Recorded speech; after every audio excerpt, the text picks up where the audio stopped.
எல்லாத்துக்கும் வணக்கங்க. நம்ம புதுசா ப்ராடக்ட்லாம் நம்ம தயார் பண்ண போறோம்னு நம்ம வீடியோல போஸ்ட் பண்ணியிருந்தோம். அதோட ஃபர்ஸ்ட் ப்ராடக்ட் நாம இன்னைக்கு ரிலீஸ் பண்றோம் வீடியோல. பாருங்க, இதோட மதிப்பு நிறைய பேர்த்துக்கு தெரியும்.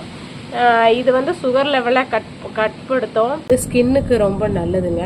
இதை பொடி பண்ணி நாம நலங்கு மாவாவும் யூஸ் பண்ணிக்கலாம். பச்சைப்பயிறு இந்த பவுடர் எல்லாம் நம்ம மிக்ஸ் பண்ணி நம்ம தேய்க்கும் போது ஸ்கின்னுக்கு ரொம்ப நல்லதுங்க. நாம உள்ளுக்குள்ள எடுத்துக்கிறதுக்கு டீ போட்டு குடிக்கலாம். அப்புறம் நாங்க இந்த இட்லி பொடியாவும் தயார் பண்ணி கொடுக்கறோம். இதையும் சாப்பிடலாங்க. நம்ம உடம்புக்குள்ள ஏதோ ஒரு மூலியமா ஆவாரம் பூ நம்ம உடம்புக்கு எடுத்துக்கணும். தொடர்ந்து எடுக்க அதோட இதை நாம உணர்வோம். சுகர் லெவலை நம்ம கண்ட்ரோல்ல வச்சுக்கோங்க. இந்த மாதிரி நிறைய பெனிஃபிட் இருக்குது. உங்களுக்கு இந்த ஆவாரம் பூவோ இல்லைன்னா இட்லி பொடியோ எது தேவைப்பட்டாலும் கீழே உள்ள நம்பருக்கு நீங்க வாட்ஸ்அப் பண்ணலாம்.